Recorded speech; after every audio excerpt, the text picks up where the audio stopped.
Hey guys, what's going on? It's me, Tasha, and I am back to give you guys another recap of BET's Sunday Best. We're in season 9, episode 5 already. But before we get into the episode, you guys know what we do. Church announcements, so gather around, gather around. I want you guys to like this video, alright? If you are a new viewer of Tasha TV, I want you to subscribe down below, and everybody get ready to leave your comments, your thoughts, and your opinions of this week's episode, alright? Now, you guys can also follow me on social media. That is at It's Me Tasha. That's for my Twitter and my Instagram. Alright guys, so this episode is titled Lights, Camera, Gospel. And our 7 remaining contestants were giving gospel songs from some of our favorite movies. Alright? So, shout out goes out to the directors, the editors, the casting directors, wardrobe stylists, all the creatives on the show, because they did a really good job of putting these scenes together, from wardrobes to photographies to props,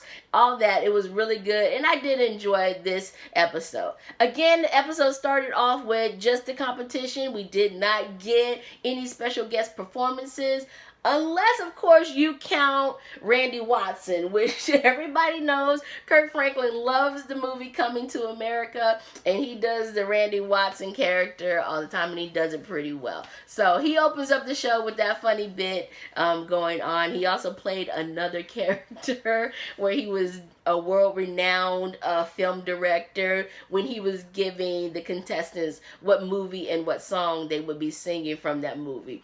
But everybody knows Kirk is crazy. So let's get right into it. Since they got into it, we're gonna get into it, alright? So Melvin Crispell III is our first contestant to come up. He was given Sister Act 2, and from that movie he had to do Oh Happy Day. Now in my mind I was thinking that the contestants would sing the song the way they are in the movies, but they completely arranged these songs differently, and I enjoyed it for the most part. Another thing that I really liked about this episode is that the rehearsal mentoring sessions with Kirk Franklin were really good, and they were lively, and they were funny, and sometimes, you know, they kind of dug deep on some issues, but I like that, and I like the fact that even if, you know, there's only going to be one winner on this show, they're getting some really good life lessons, okay? And that's really what it's about at the end of the day. Anyway, so Melvin's coming out. He's going to do his song, Oh Happy Day, and it was good. Again, shout out to the wardrobe stylist, because Melvin totally looked like old dude from the movie, all right? He had, the whole outfit was on there and everything, so I love that. They brought in more background singers and dancers to kind of help fill in the spaces, so, you know, they were doing the choreo from the movie, okay? Which, it would have been cool if they would have gave Melvin another movie, another song, and everybody could have done, you know, Joyful, Joyful. I don't know, I'm just saying.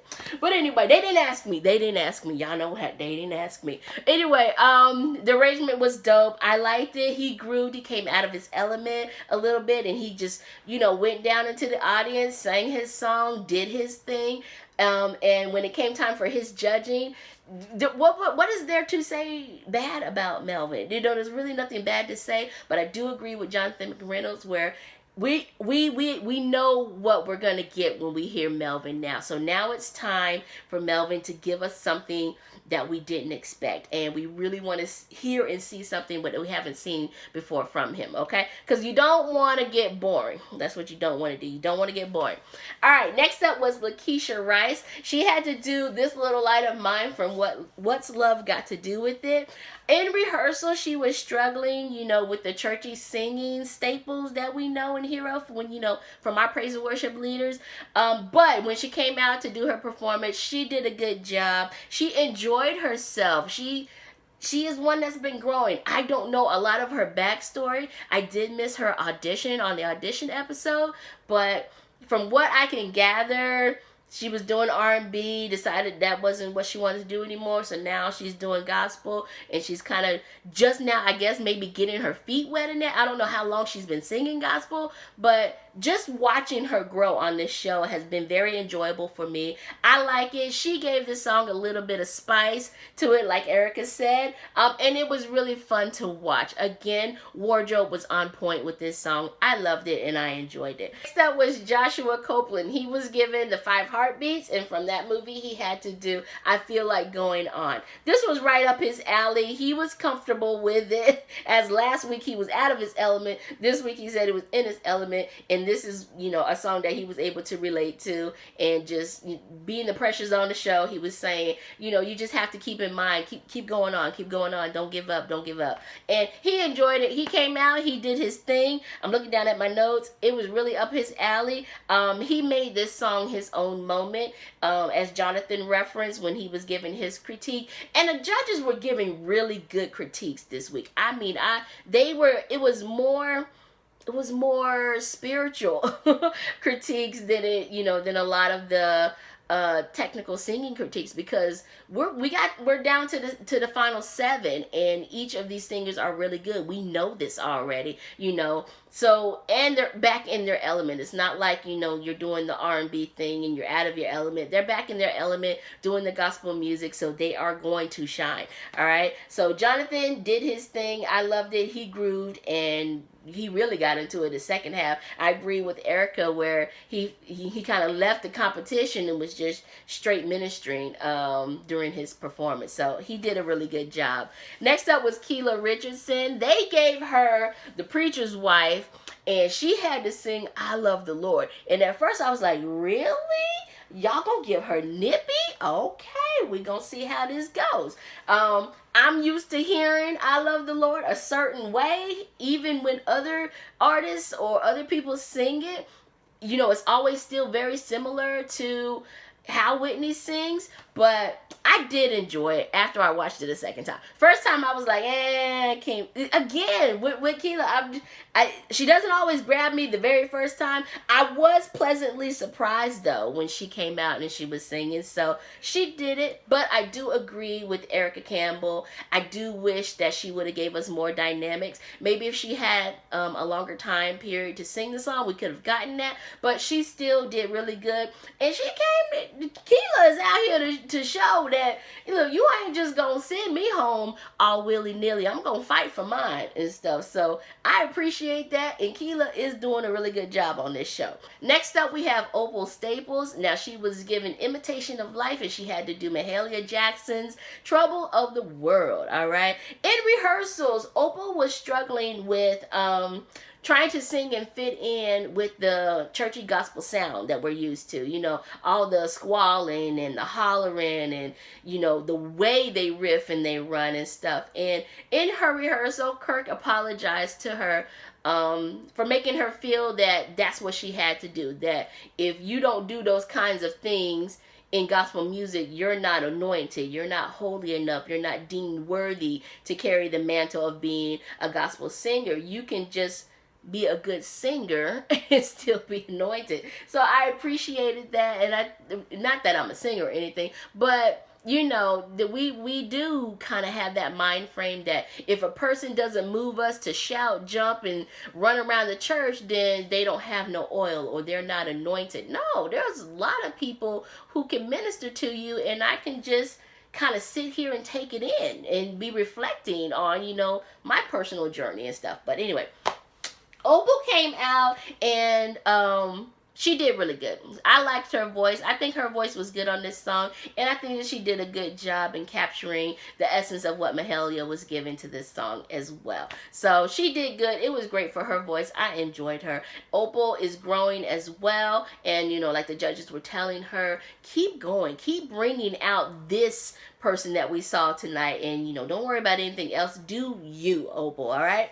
Next up was Chelsea Barnes. They gave her Diary of a Mad Black Woman, and she had to do Father Can You Hear Me. At first I was thinking no, because I haven't really heard a lot of people other than the original artist do this song, so I don't really know where my expectations were, but I do know that I wanted to hear Tamala and stuff. But after watching it, I watched it a second time, and I do enjoy Chelsea's rendition of this song. She did good. You know, every time Chelsea comes up, it's like I be sitting in anticipation, just waiting, because it's always the second part of the song where her voice seems to kind of like change up a little bit, and she just goes right into it. And that's what she did with this song. She made it her own. She grooved with it. It's like Chelsea kind of feels a little nervous when she first starts out, but then something switches in her and she just goes for it. And I love that about Chelsea. Chelsea does good. I need Chelsea from Jump Street to just get into the song, and I hope that she gives that to us next week. All right. Oh yeah, I kind of revealed who wins, but anyway, it's all right. She did good. Now listen, during her critique, Kelly and Erica really went at her on the spiritual side. Kelly sang to her because, you know, I don't know what the connection was there, because it's not live for me, but I enjoyed hearing Kelly Price sing, because Kelly can sing, all right? And then Erica ministered to her. She gave me a little tear in my eye too, you know, just talking about how, you know, just because you do something with a group of people or with another person, God doesn't divide the talent, you know, between the two. You are a complete whole person with a complete whole gift, all right? And I enjoyed that, and that was really good, and I think that was really something that Chelsea needed at that time. So now, bringing up and closing out the competition was Miss Tiffany Andrews. They gave her Sugar Avery's, I'm just playing. They gave her The Color Purple, and she got to do God's Trying to Tell You Something. Off gate, this was no fair. Come on, this is like the perfect song for Tiffany to do. How can you, this is not a challenge for her. Like, this is not a challenge. You know, she came up with some challenge in her rehearsal, was talking about the timing of the song. I don't know, I didn't follow all of that, but I was just like, no, this is easy. This is so up your alley, Tiff. You can get this and you can do it, all right? And of course, she comes out. The setting is perfect. You know, they have the church pews and the fans and the wardrobe going, and she's doing her song. She comes out, she does it, she blazes it, all right?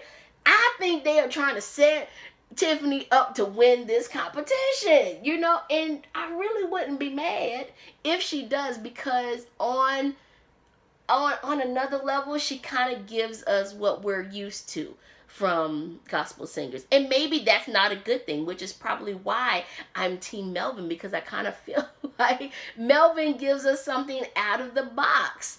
I don't know, but you can't deny what Tiffany Andrews is giving to us. So I loved it. Of course, she gives us our second praise break of this season. Now, let me tell you, when Kela did her song, we were like right there at it. Like, if she could have sang a little bit longer, we would have praise breaked on her stuff, because it was there. Kelly stood up and she was ready to go in. All right, but Tiffany took us all the way there. She scooped it up and just led us on. They gave her a chance. She shared her testimony, a little mini sermon, so it was all unfair. The other contestants didn't get to do that, but it was good. It was good. All right, now it's elimination time. Chelsea Barnes, Kela Richardson, Tiffany Andrews, and Joshua Copeland are safe from elimination, leaving our bottom three with the lowest scores: Melvin, okay, and Opal and Lakeisha. All right, so looking back at it, I don't understand Melvin. Listen, it is tough, okay? All of them are great. So whatever this scoring that the judges are doing, I don't know if it's 1 to 100.